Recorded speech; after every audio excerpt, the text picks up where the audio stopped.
I got a call past midnight that ripped me out of bed. 200 miles of black ice and screaming wind.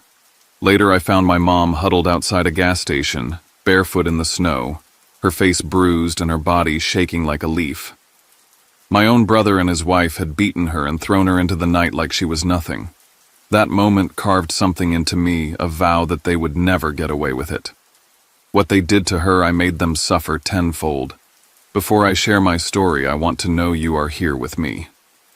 Just say, listening in the comments, or let me know where you are. I love hearing how far my story reach. Sometimes even the smallest connection can make a story feel heard. Thank you. And now, here's my story. Please don't forget to subscribe, it helps more than you think. I'm Alexander Kane, and this is how my family tried to freeze my mother out of her own home, until I fought back. The call came at 12:07 a.m., dragging me out of the fog of paperwork and stale coffee. My apartment in Bozeman was dark except for the flicker of a crime show rerun on the TV.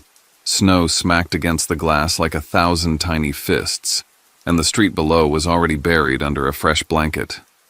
I almost didn't answer the unknown number, but when I did, a voice cut through the static with the weight of finality. Officer Dawson Billings, PD. My mother had been found outside a Conoco gas station, no coat, no shoes, wandering in the storm, bruised, terrified, calling only for me. 7 years had passed since we last spoke. 7 years since she'd screamed at me for leaving home to study law, accused me of abandoning the family while she draped every ounce of pride over my older brother Jet. He was always the golden child, the athlete, the heir to the Kane name. I was the too sensitive one, the troublemaker. When I left, she made it clear I was choosing myself over them. I carried that scar like a brand. Now Dawson was telling me she refused the hospital, muttering that I'd know what to do. He hinted at something darker, signs of abuse, maybe worse, but she'd already withdrawn the accusation. My mother terrified, yet protecting the hand that hurt her. The paradox I knew too well.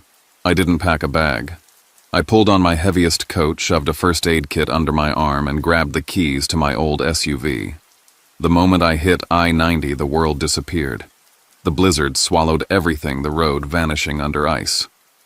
Twice in the first 10 miles, my tires lost grip, spinning me toward ditches I somehow avoided.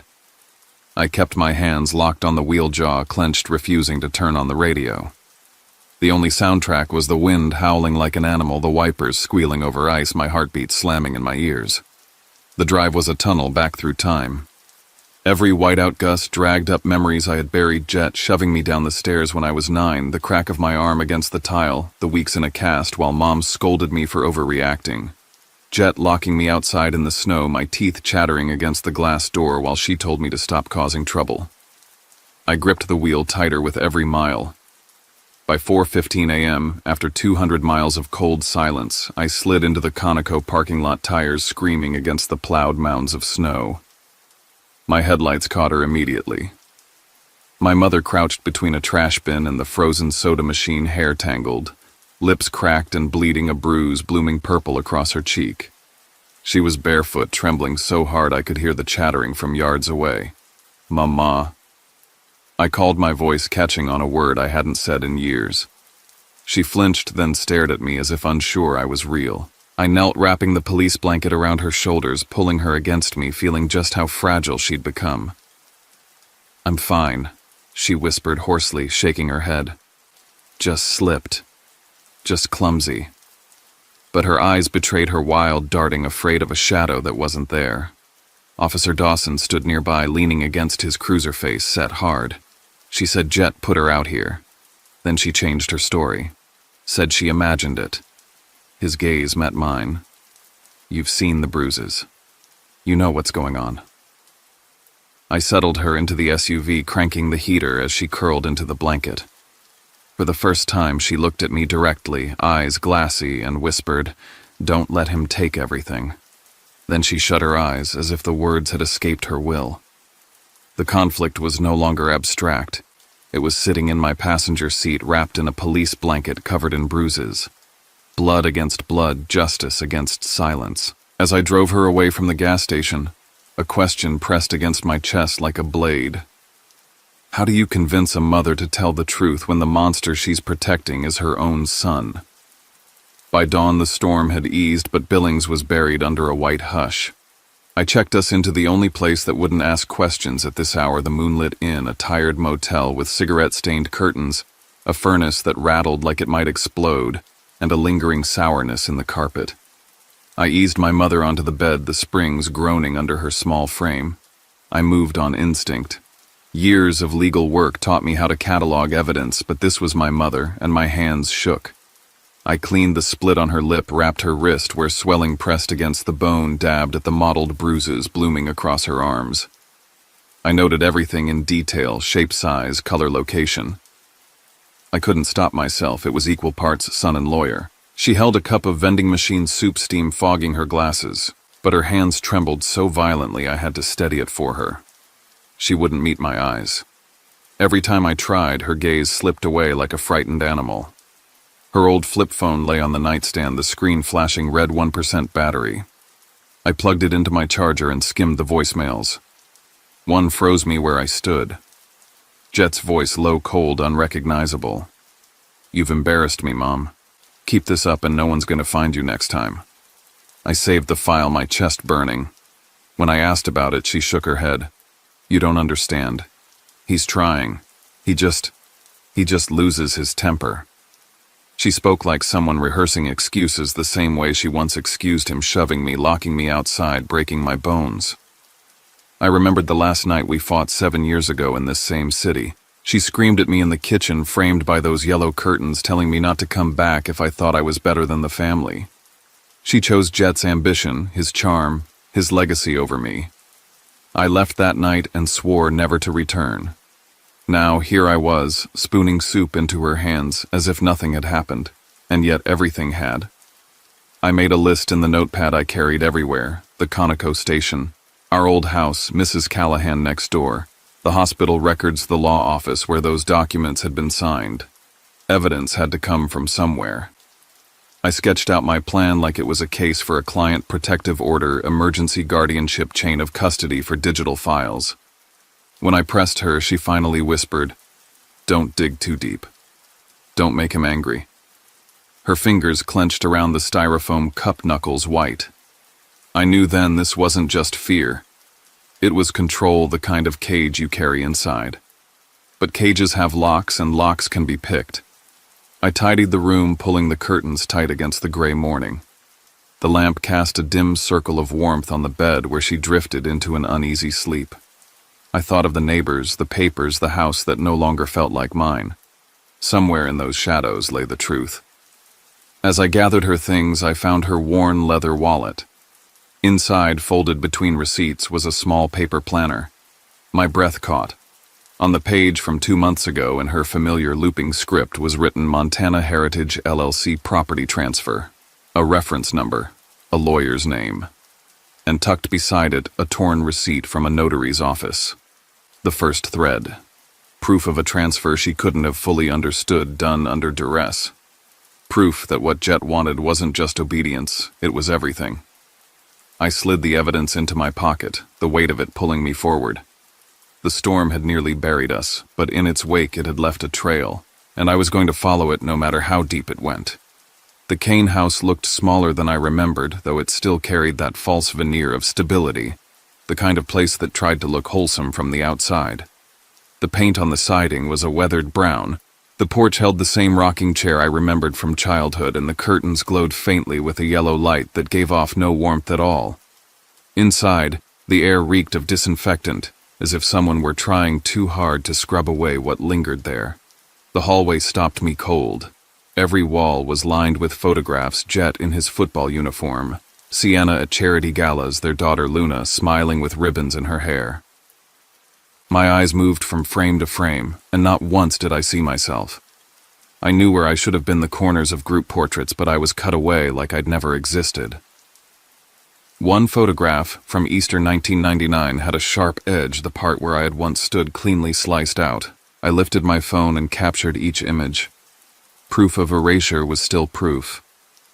I knelt at the storage cupboard under the stairs. Dust covered the cardboard boxes stacked inside, but one was marked in black marker 1999 Alexander.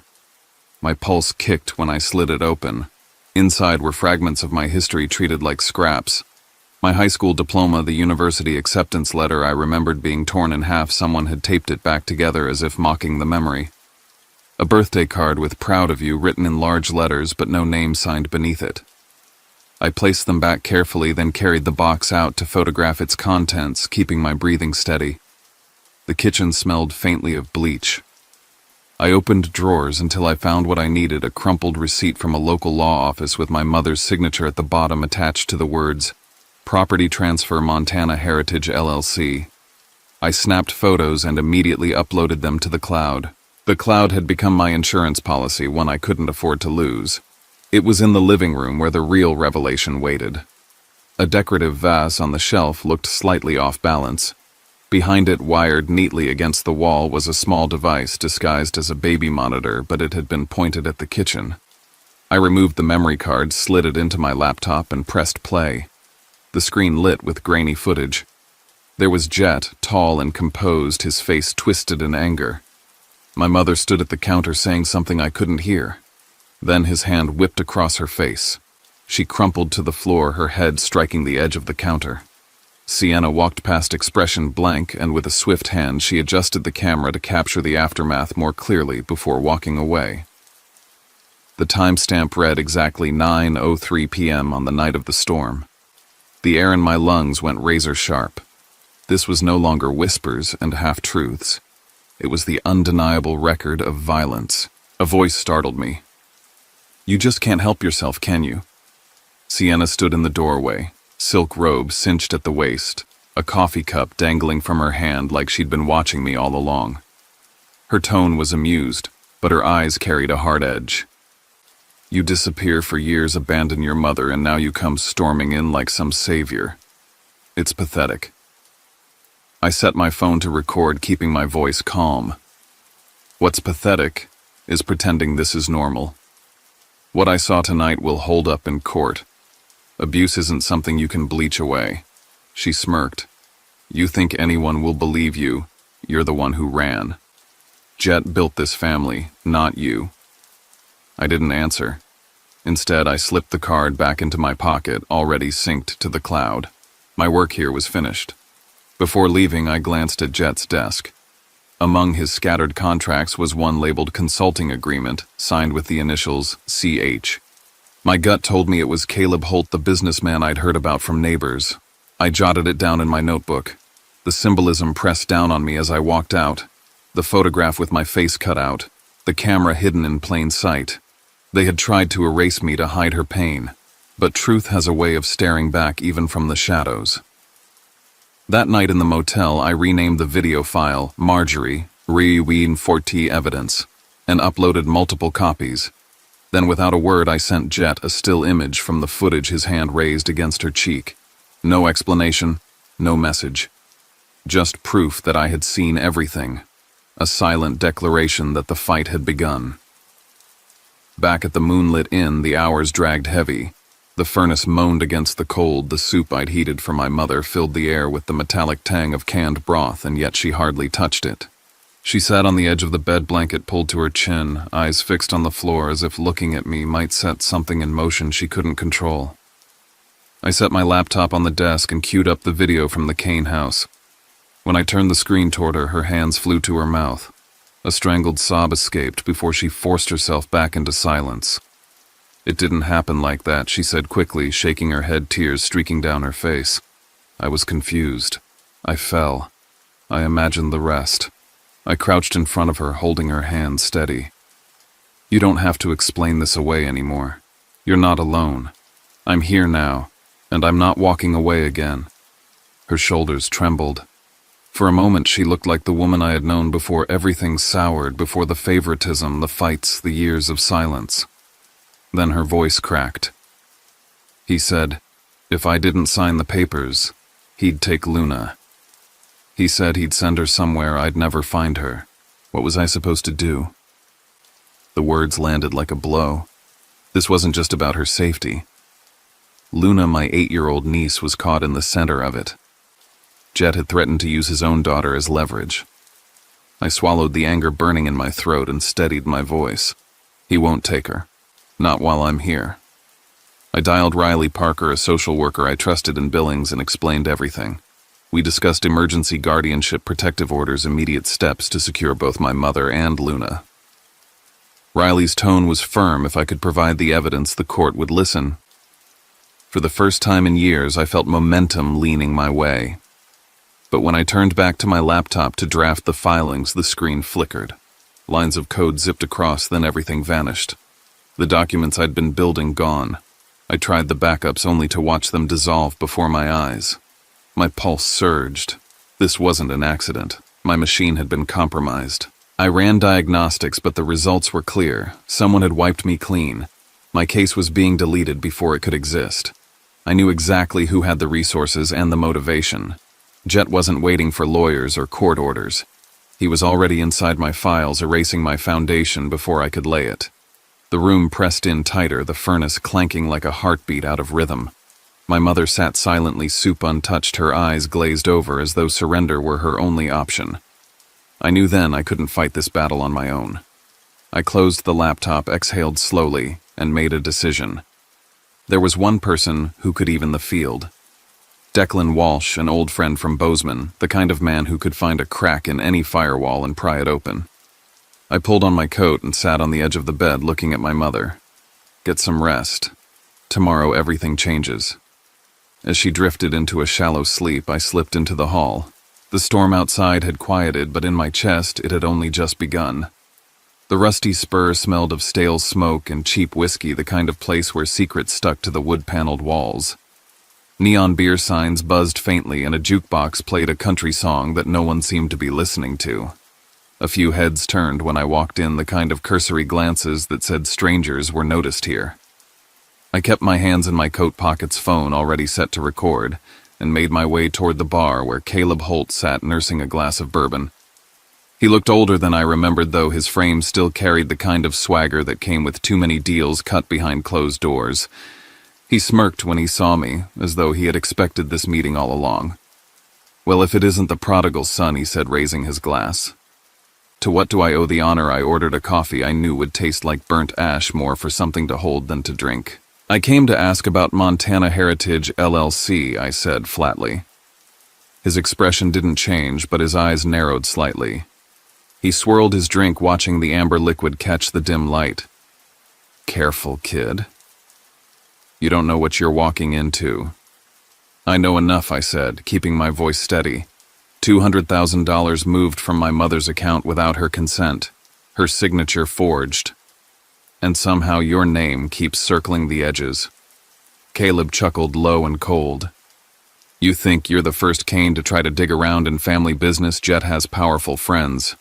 The kind that don't like being poked at." He leaned closer, his breath heavy with whiskey. "Do yourself a favor. Walk away." I pressed the record button harder in my pocket, as though willing the phone to capture every syllable. "That's not going to happen." His jaw tightened. Maybe the liquor loosened his tongue, or maybe he wanted to intimidate me. Either way, the truth slipped out. "You think Jet did this alone? I got 20% for making things disappear. Paperwork, signatures, problems like your mother. Everybody gets their cut." It was confirmation, clear and damning. My stomach turned, but I kept my face impassive, forcing myself not to show triumph. Declan's voice buzzed through my earpiece. Just then, his tone clipped. I traced the transfer. 200,000 straight into Heritage LLC. They funneled it out in smaller pieces. It's airtight proof of financial abuse. Before I could reply, a man on the next bar stool leaned toward me, his face hidden under a worn cap. His voice was low, just for me. "You're being followed. They've had eyes on you since the motel. Watch your back." The hair on my neck bristled. I glanced around the bar, every shadow now a threat. I slipped the phone back into my pocket, stood and left without finishing my coffee. The night air was bitter against my face as I crossed the lot. My SUV sat under the flickering streetlight. As I drew closer, I saw the spiderweb cracks in the windshield, the glass glittering under the lamplight. A folded scrap of paper was wedged under the wiper. I pulled it free. 2 words written in blocky handwriting: "Back off." I slid into the driver's seat, the note trembling in my hand. The warning wasn't subtle. They wanted me scared, silenced, but all it did was sharpen my resolve. The courthouse in Billings was a slab of cold stone and fluorescent lights. By the time we walked into the hearing room, the press had already gathered outside their cameras, flashing like a storm. Inside, the atmosphere was thick with tension, the air too still, every cough echoing against the high ceiling. My mother sat beside me, hands clasped so tightly her knuckles had gone white. When the judge entered, I rose. My voice was steady, the years of courtroom work guiding me even as my heart pounded. I laid out the evidence, the video from the hidden camera showing Jet's hand striking our mother, the voicemail, where his voice dripped with threat, the notarized transfer forms, the testimony from Mrs. Callahan next door, and the financial records Declan had unearthed. Piece by piece, I placed their cruelty on display. Jet sat across from me in a tailored suit, his jaw set, his eyes burning with rage, barely masked by a smirk. Sienna, polished in an elegant dress, crossed her legs and stared as though she were above it all. When it was their turn, Jet's voice rang out, smooth and practiced. "My brother has always resented me. He's manipulating our mother, twisting her confusion into lies. This is nothing more than revenge." The judge's gaze shifted to my mother. For a moment, silence pressed down on the room, and I feared she would retreat again into denial. But then she rose, shoulders shaking, voice trembling but clear. "I'm done being silent. For years I believed pain was love. I let myself think I deserved it. But no more. My son hurt me. He took everything from me, and he cannot be allowed to do it again." The room held its breath. Then Declan's prepared audio played through the speakers, his work having traced a private call. Jet's voice filled the courtroom, cold and venomous. "She's a burden. If she freezes out there, so be it."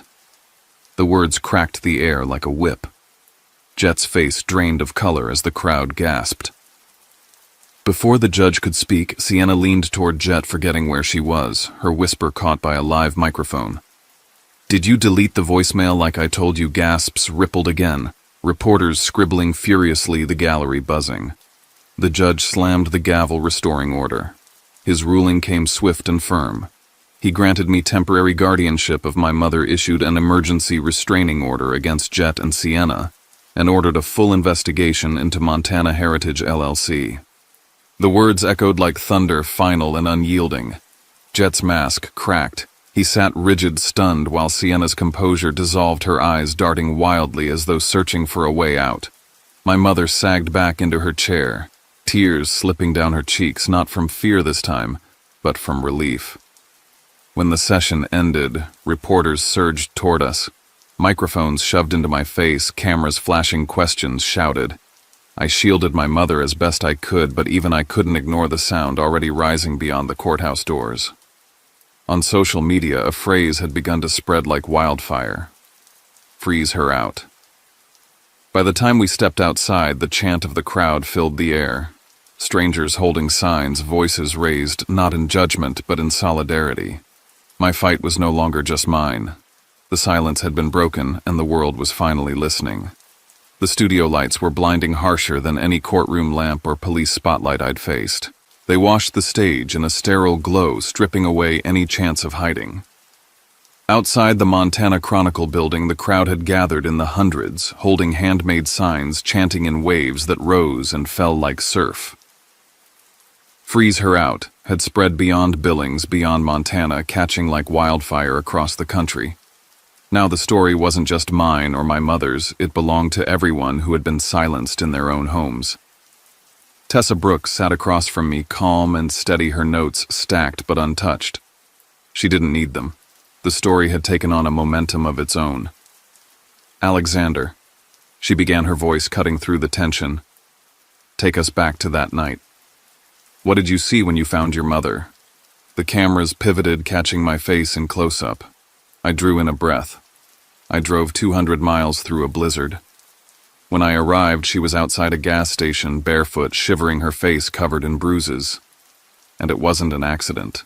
My brother and his wife put her there. They beat her and threw her out into the storm. My voice wavered, but I didn't let it break. She would have frozen to death if someone hadn't found her.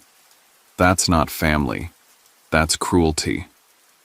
A hush fell in the studio, and even through the glass I could hear the muffled stillness of the crowd outside. Tessa nodded, then cued the footage.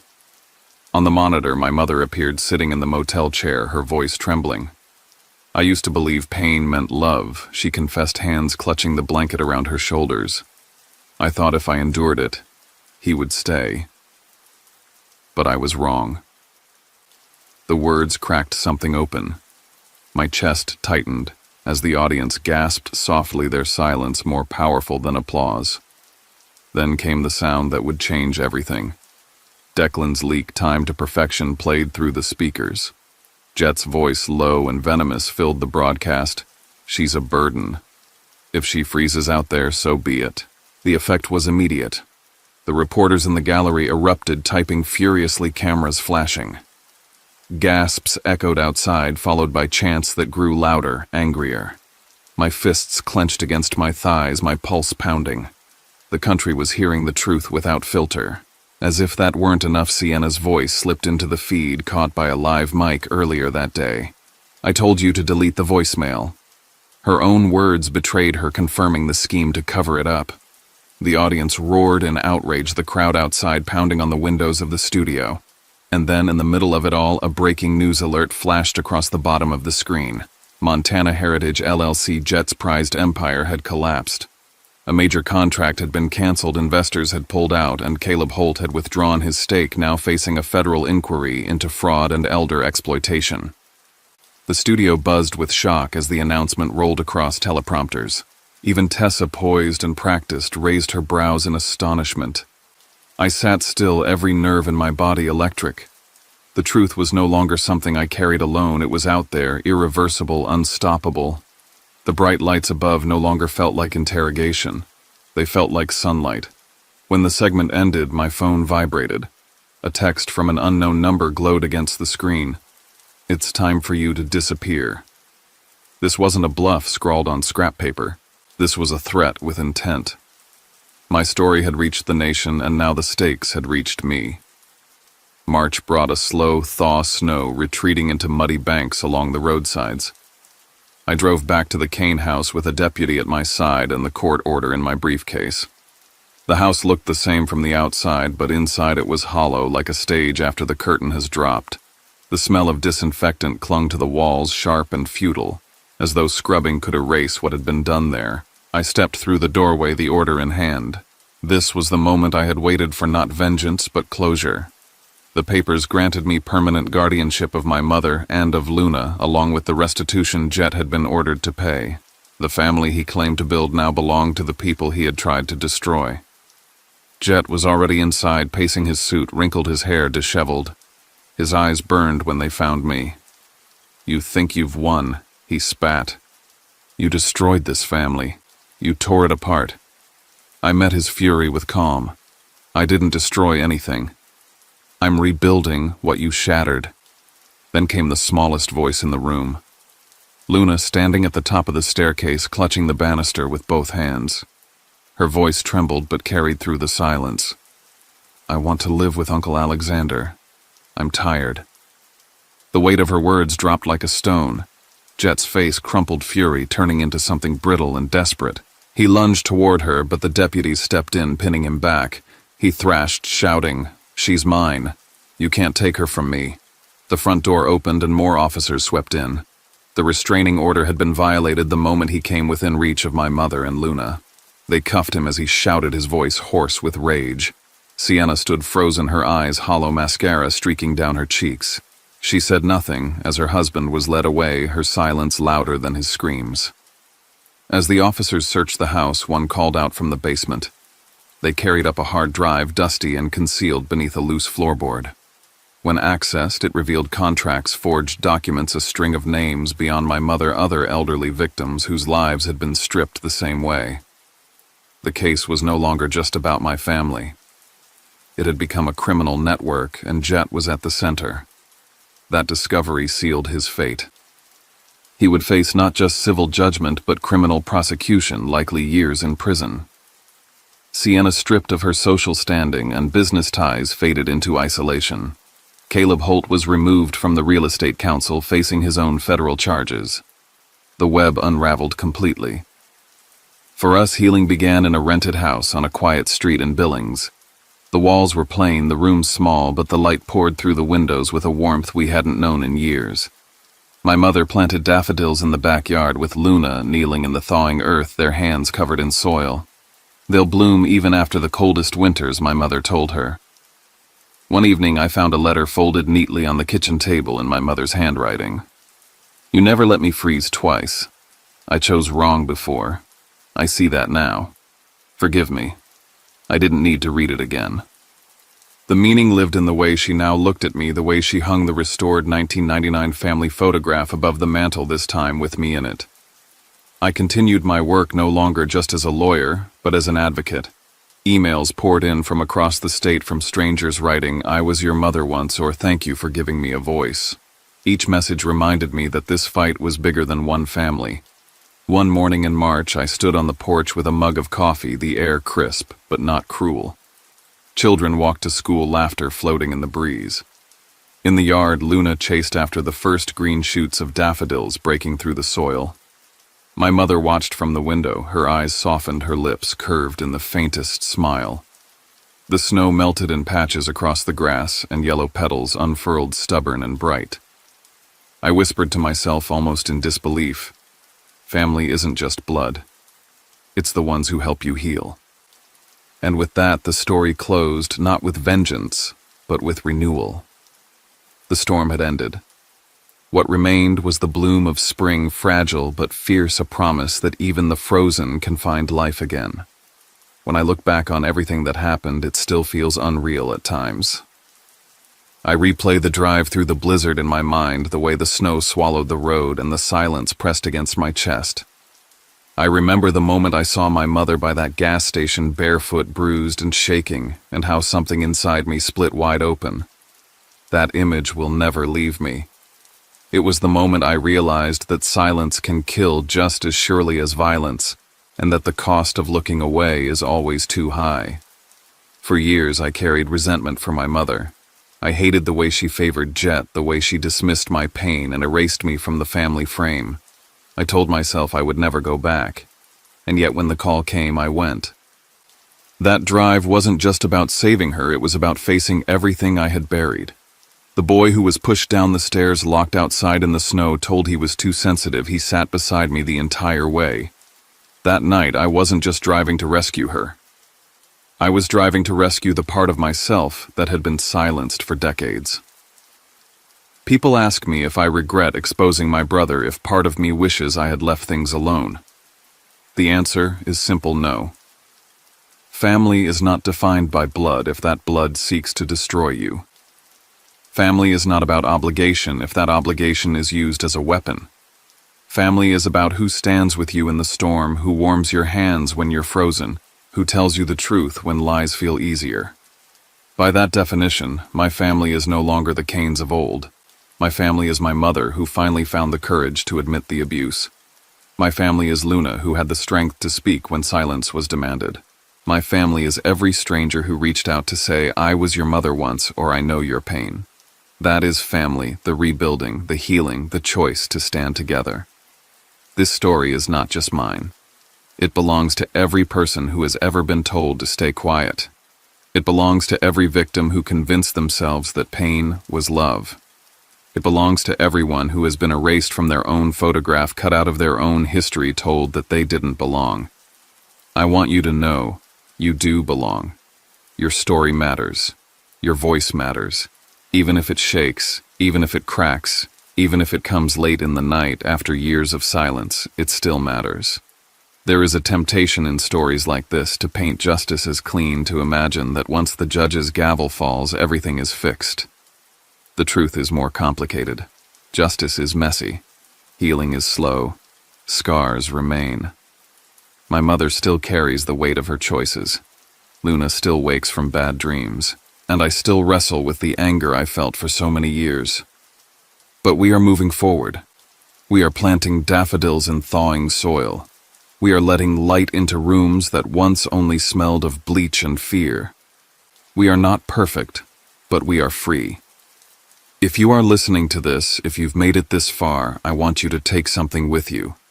Silence is the abuser's greatest weapon. Breaking it is the beginning of everything. I didn't want to tell this story. I didn't want to relive the cold, the bruises, the shame. But if sharing it means that one person finds the strength to step out of the shadows, then it was worth every word. Now I want to ask something of you. If this story resonated with you, if it touched you in any way, please let me know you're here. Comment listening below or tell me where you're watching from. Sometimes just knowing you're not alone is enough to keep going. And please don't forget to subscribe to this channel. It might seem small, but your support allows stories like this to be heard by more people. People who might desperately need to hear that they are not forgotten, that they are not to blame, that there is a way out. I am Alexander Kane. My family tried to freeze my mother out of her own life, but we survived. We rebuilt. We healed. And if we can, so can you. So thank you for listening, for watching, for being here. Thank you for helping us turn a story of cruelty into a story of courage. And remember, even the frozen ground blooms when spring comes.